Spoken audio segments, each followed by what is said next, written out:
Bienvenue à l'émission La Tribune. Aujourd'hui, notre personnalité, Madame Josée Crête. Une enseignante, elle connaît tellement la musique. Vous l'avez peut-être déjà vue du côté aussi du carré 150. Enfin, une belle histoire à raconter, la vie de Josée Crête. Bonjour Josée. Bonjour Lydia. Josée, on va mettre ça au clair tout de suite. On est de grandes amies, donc oui, on va se tutoyer. Oui, tout à fait. Hein? On se côtoie et puis, comme on dit, nos chemins de vie parallèles et puis on a toujours beaucoup de plaisir quand on est ensemble. Alors, vous me permettez de tout dévoiler? Oui. Te permettre? Oui. Oui. Voilà, de tout dévoiler. Alors, Josée, comment on te définit, là? Parce que là, c'est comme, tu as pris ta retraite. Bien, j'ai pris ma retraite de l'enseignement du programme musique-études au secondaire, de l'école Le Boisé oui. que j'avais bâti. Puis j'ai pris ma retraite aussi de la fondation, là, de l'harmonie et l'inspiration. Ça, c'est en juin 2019 que j'ai pris ma retraite. OK. Donc, prendre sa retraite, est-ce que ça se prépare dans ton cas? Je me sens pas du tout à la retraite. Absolument pas. J'ai autant de... Je me lève encore à 5 heures le matin, puis j'ai encore le même rythme de vie que j'avais, mais je fais des choses différentes.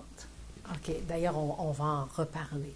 Avant, Josée Crête a vu le jour où? À Tinwick. Une fille de Tinwick. Oui, exact, Tinwick. OK, là, le festival, je ne sais pas si ça existe encore. Oui, le rodéo mécanique. Le rodéo mécanique, ouais, est-ce que c'est encore là? Ça existe encore. Ça a changé de nom, là, mais ça existe encore. Bien, oui, alors tu as vécu la belle époque du rodéo aussi. Oui, bien sûr. J'aimais beaucoup les motos aussi. Oui, tu en as déjà eu plusieurs? Quelques-unes, oui. Oui? Quelques-unes. J'ai commencé jeune. Bien, j'ai commencé dans la vingtaine, à en avoir. Puis par la suite, j'ai arrêté parce que malheureusement, je manquais de temps.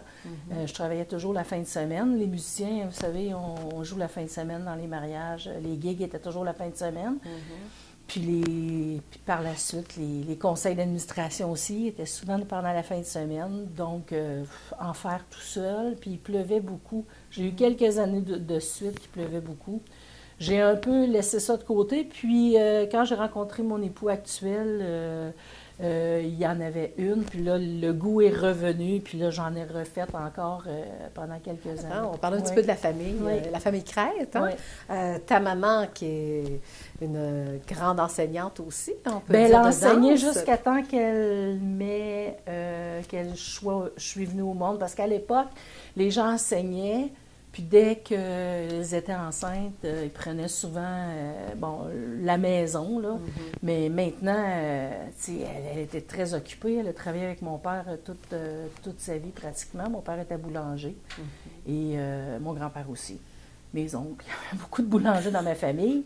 Et ma mère, bien, c'est Antoinette Paradis, celle qui s'occupe du sentier à Tinwick, qui passe 40-50 heures par semaine. Donc, c'est une grande bénévole qui a fondé vraiment un sentier d'art nature exceptionnel. Puis elle est elle a vraiment beaucoup de talent artistique au niveau des arts visuels, de dessiner, de concevoir. Moi, j'ai pas ça du tout, là. Je ne retiens pas d'elle à ce niveau-là, mais elle est très forte. Puis elle aime ça, c'est sa passion. Donc, elle est en forme, elle a 83 ans, puis elle est en pleine forme. Elle porte encore ses talons hauts. Oui, ma chère. Elle danse 2 fois par semaine. Bien là, avec la COVID, moins, là, mais elle bouge, elle est extrêmement active. Oui, puis les cours de danse, elle a donné beaucoup de cours. Hein? Ah oui, énormément. Elle en donne encore? Bien là, pas avec la COVID, mais oui, elle en donnait encore. OK, donc elle va probablement reprendre. Ah, probablement, oui. Aussi. En tout cas, c'est une femme très active qui vit toujours à Tinwick, dans sa belle maison aussi. Oui. Là. Alors, c'est merveilleux. Donc, Josée, ça, c'est maman. Et papa? Mon père était boulanger. Oui. Il est décédé, ça fait déjà 16 ans, 17 ans. Il a passé sa vie... après, il y a eu une vauterie. Puis, cabane à sucre, là, moi, je suis née dans une érablière, là, on était toujours là, donc ça a été pas mal le tour de mon enfance, mais moi, j'ai quitté Tinwick à 15 ans pour Montréal pour étudier la musique, donc je ne suis pas restée si longtemps que ça à Tinwick. Tu as des frères et sœurs? J'ai 2 sœurs, il y en a une qui est en administration pour le groupe Roy Auto. Oui. Tu peux la nommer? Puis c'est Nancy Crête, ma petite sœur. Puis l'autre, Céline, elle est coiffeuse. Elle aussi, c'est une amoureuse de moto aussi, qui en fait encore beaucoup, puis qui n'a pas arrêté du tout là, d'en faire. Donc, 3 filles avec tous des talents musicaux? Il y avait du talent, toutes les deux, Lynn et Nancy, oui, toutes les deux, mais ils n'ont pas poursuivi là-dedans. Ils en ont fait un peu au secondaire. J'ai d'ailleurs enseigné à Nancy, parce que Nancy avait 7 ans de différence avec moi. Fait que quand j'ai commencé à enseigner à Warwick, je l'avais dans mes groupes au secondaire. Elle aimait pas tellement ça, disons, puis on se ressemblait énormément à l'époque. Elle avait les cheveux blonds, elle aussi.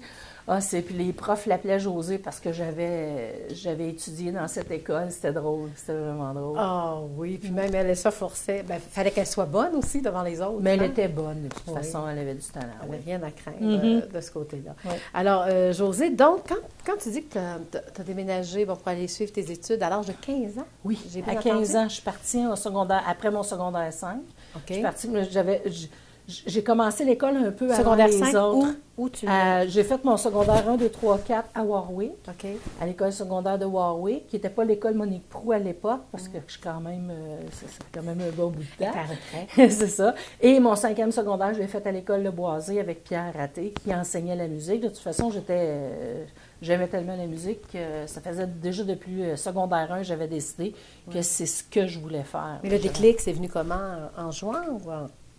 Le déclic, ma mère, elle avait une espèce de petit piano jouet, là, tu sais, minuscule. J'arrêtais pas de taponner toujours là-dessus. Finalement, elle dit, tiens, je vais y faire prendre des cours de piano. Puis il y avait une sœur à Tino. J'ai commencé à prendre des cours de piano. Je devais avoir à peu près 5 ans.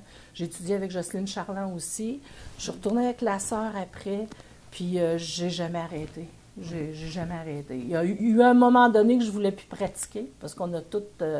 ça demande de la discipline quand même. Hein, puis, tu sais, à l'adolescence, tu n'as pas toujours envie de... Tu sais, tes amis vont jouer dehors, puis toi, il faut que tu tapes le temps. Ça ne te le dit pas. Ma mère a dit, finis ton année, puis tu verras l'année prochaine qu'est-ce que tu fais. Puis l'année d'après, je n'ai pas recommencé. Puis après 2 mois, rendu à la fin octobre, je dis non, je m'ennuie trop, je veux recommencer.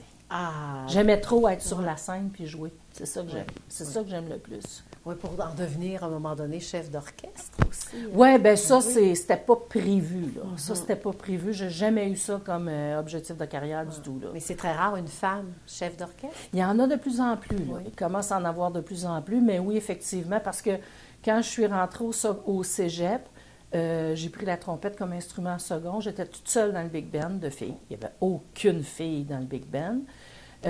Puis quand je suis rentrée à l'université, j'étais la 2e femme qui est rentrée à l'université dans un cuivre, pour jouer d'un cuivre. C'était vraiment, vraiment pas la mode. À l'époque, on a essayé de se faire un quintet de cuivre, on n'a jamais été capable parce qu'on voulait avoir un quintet de filles. Puis on n'a jamais été capable de le former. On ne trouvait pas les gens pour le faire. C'était vraiment mal vu. Puis on avait des profs qui étaient quand même assez misogynes, qui disaient « tu es une femme, tu peux pas jouer de la trompette, tu souffres comme une femme. » C'était assez... puis aujourd'hui, paradoxalement, quand moi j'ai commencé à enseigner, peut-être une dizaine d'années après, le 3/4 de mes étudiants dans ma classe, c'était des filles en harmonie, pas en big band. Ça a complètement changé. Puis là, quand j'ai quitté il y a 2 ans, c'était moitié-moitié. OK. Donc, on n'entend plus dire « tu souffles comme une fille ». Non, on n'entend plus. Mais moi, je l'ai entendu, par exemple. Moi, je l'ai entendu. Puis c'était drôle, c'est comme ça me poussait un défi. Oui, exactement. À dire, regarde, je suis capable aussi. Je suis capable aussi. Puis j'ai fini mon bac, puis j'étais très heureuse, j'ai eu des belles notes, puis j'étais très contente. Donc, après secondaire 5, on est allé où exactement? Pas direct à l'université? Tu es allé au cégep Marguerite Bourgeois, un collège privé dans Westmount qui, en fait, là, c'est spécial. J'ai été acceptée aux 3 endroits, j'ai passé des auditions, mais à Marguerite Bourgeois, ma mère, elle s'est dit, ma fille a 15 ans, en ville. Il y avait Nicolette, il y avait Québec, Montréal, mais là, il y avait un campus directement dans l'école. Je ne sortais pas de l'école pour étudier, tu comprends? Puis ça l'a sécurisé. Tu sais. C'était comme un collège de sœurs, mais il restait juste deux religieuses dans toute l'école. Là, mais c'était un endroit exceptionnel. Vraiment, là, j'ai adoré cette école. J'ai étudié là 3 ans, puis j'ai fait de l'orchestre, j'ai fait de la chorale à 350 personnes, monté des œuvres classiques vraiment monumentales. J'ai vraiment aimé cette école. C'est la plus belle partie de ma vie de formation, plus que l'université encore. Donc, est-ce que c'est là que tu as appris vraiment la discipline? Parce que je t'ai toujours connue très disciplinée. je pense que pour pouvoir faire ça, il faut que tu sois très discipliné, tu n'arrives pas. Parce que si je vais au cégep, je ne sais pas moi, en sciences humaines avec maths, je vais avoir mes cours, mes 5-6 cours, je vais étudier. Okay? Mais moi, en étudiant en musique, j'ai mes 5-6 cours pareils, mais j'ai mon 4 heures de piano à pratiquer, j'ai mon 1h30 de trompette à pratiquer. Des fois, j'en faisais 3 heures. Puis j'avais pris l'orgue classique en plus, parce que je jouais de l'orgue à l'église depuis quand même longtemps. Donc, le côté pratique, tu n'as pas le choix d'être structuré, tu n'as pas le choix de faire tes affaires à mesure, sinon tu n'arrives pas. L'instrument de musique, oui, il y a l'orgue, il y a le piano, il n'y a pas la guitare. Je suis une gratouilleuse. Je ne suis pas une guitariste du tout. Absolument pas. Je suis quelqu'un qui peut s'asseoir autour du feu puis animer. Tu comprends? Je deviens comme une espèce d'entertainer. Mais c'est à peu près tout. Mais là. tes instruments? Vraiment pas... Ben moi, mes instruments, c'était le piano, la trompette. La trompette, là, j'ai fini mon bac en interprétation en trompette. Puis l'orgue, bien, c'était comme mon 3e instrument, mais j'ai jamais étudié en chant. J'ai pris quelques cours de chant là, avec Julie Leblanc, qui était choriste avec Céline Dion, qui est encore prof de chant aujourd'hui. J'ai pris quelques cours avec elle, là, peut-être pendant une ou 2 sessions, mais j'avais tellement pas de temps, là, je manquais de temps. Là. Oui. Tu sais, l'administration a pris beaucoup de place dans ma vie. Beaucoup. Oui. Mais est-ce que tu as quand même jeunessé? Parce que, oui. Avec des cours, tu n'as pas sauté cette étape-là d'adolescente. Là. Pas du tout. Je l'ai très bien fait, d'ailleurs. Oui. OK. Je l'ai très bien fait, puis j'ai rien manqué, je pense. Mais j'avais beaucoup de gens, très sociable aussi, hein, donc j'avais beaucoup de gens autour de moi, puis... j'aime le monde aussi, donc c'est sûr que oui, ce bout-là, je ne l'ai pas manqué. Puis les amis, tu es fidèle à tes amis aussi, Josée? Oui, très fidèle. Oui, hein? Oui. Parce que tu as des amis que ça fait longtemps. Très longtemps. Là. Ah oui, j'ai mes 5 là, que j'ai sur ma main, là, ceux-là, là, c'est avec les Troubadours, j'ai rencontré Sylvie Capistran, que je suis restée amie. On se parle des fois, il y a 2-3 fois par année, mais c'est comme si on s'était parlé la veille.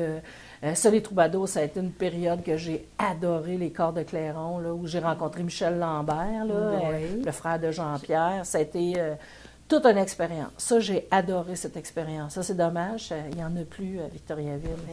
Il n'y en a presque plus dans le Québec non plus. Là, Puis il faut quand même le mentionner, vu qu'on vient de parler de Jean-Pierre Lambert, aujourd'hui décédé, mais au moins, il a son propre festival. Oui, je suis bien fière d'avoir créé cet événement-là, puis d'avoir trouvé le financement pour le partir, parce que Jean-Pierre était... Tu sais, il y a eu beaucoup de musiciens de jazz dans le Québec qui sont vraiment extraordinaires, tu sais, mais Jean-Pierre, la différence qu'il y a avec certains autres qui sont des très bons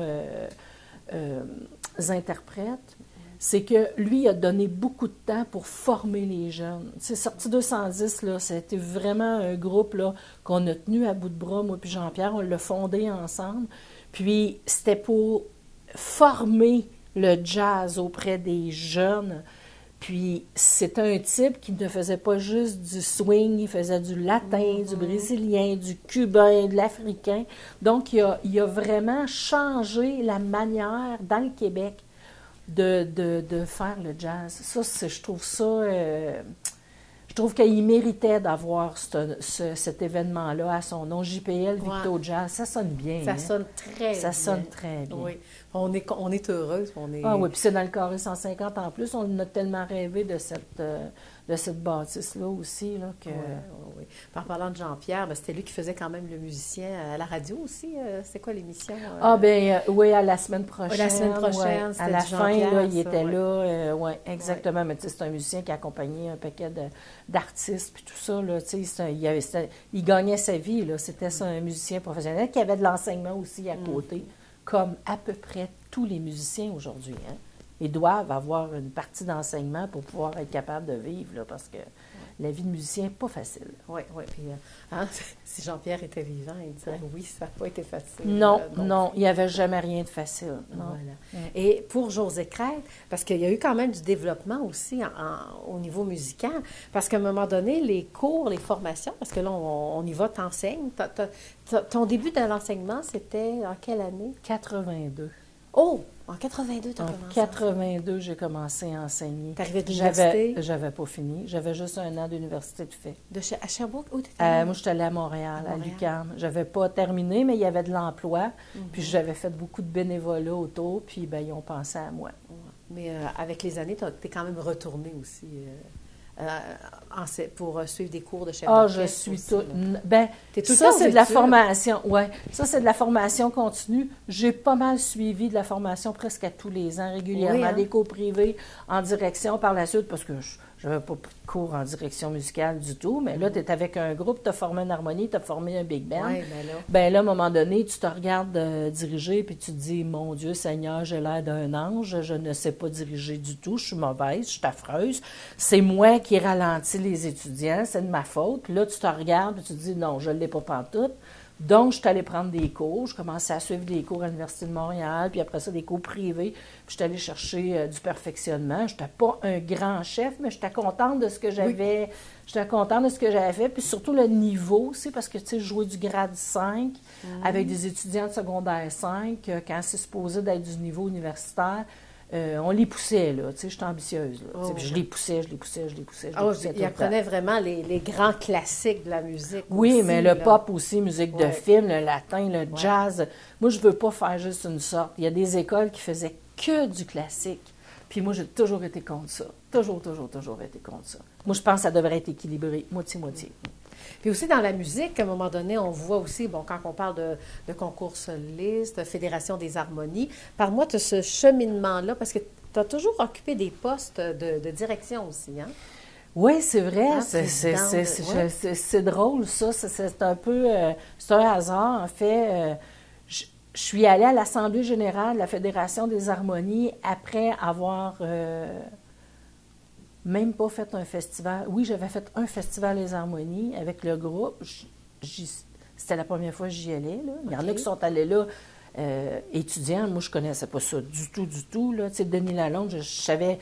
C'est un nom très connu dans le Québec, mais je ne l'avais jamais rencontré. C'est lui qui m'a engagée. D'ailleurs, il ne m'a pas choisi. C'était pas moi qui avait choisi. J'étais la deuxième sur sa liste. Je n'ai jamais su ça. Ah oui, c'est pas moi qui avait choisi. Il en avait choisi un autre qui connaissait puis qui avait beaucoup d'expérience là-dedans, tout ça. Puis même, il me l'a dit quand je suis rentrée dans son bureau, il dit « C'est pas toi que j'ai choisi.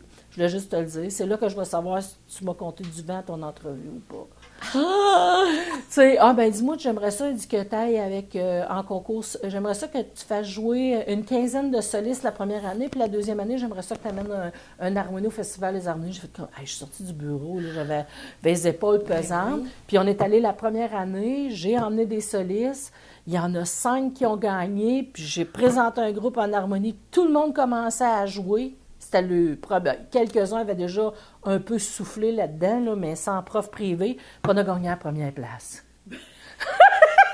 En classe C! Mais tu sais, c'est un hasard. Moi, Sonia Lalonde, sa fille, elle me disait, ben voyons, José, je te le dis, tu as ce qu'il faut pour le faire. Mais moi, j'y allais avec ce que moi j'entends. Tu comprends-tu? Fait que j'exprimais aux jeunes ce que moi j'entendais dans mes oreilles, parce que mes oreilles sont pas pires. Oui. Fait que j'essayais d'aller chercher cette partie-là. Puis le côté sensibilité aussi, qui semble-t-il que je l'ai pas pire. Fait que ça donne des points de plus quand tu as de l'interprétation au niveau plus, tu sais, enrobage sonore, l'interprétation, la bonne interprétation aussi pour le bon style. Fait que c'est comme ça que ça a commencé. Je suis allée à l'Assemblée générale de la Fédération des harmonies, puis Jean-Guy Rivard, qui malheureusement est décédé, que j'adorais, a levé la main, puis dit, je propose José Crête pour être sur le conseil d'administration. Là, Denis, il se revient de bord, puis il regarde, il dit « c'est une bonne idée, ça. » Puis je suis rentrée sur le conseil d'administration il y a 30 ans, puis je suis encore là. J'ai fait 2 ans comme trésorière, 4 ans comme vice-présidente, puis là, ça fait 16 ans que je suis présidente. Oui. Et tout ça, on parle beaucoup des harmonies de la Fédération, mais tout ça, ça l'a amené du beau développement en musique dans les écoles. Oui, c'est José, c'est tout ça, là, parce qu'il y avait des gens qui jouaient de la musique, qui l'enseignaient. Alors, ça l'a aidé au programme d'études. C'est sûr, parce que la motivation des jeunes se fait par le festival puis le concours soliste, parce que le concours soliste était à Sherbrooke avant, en même temps que le festival. Je l'ai amené à Victo. On l'a scindé en 2.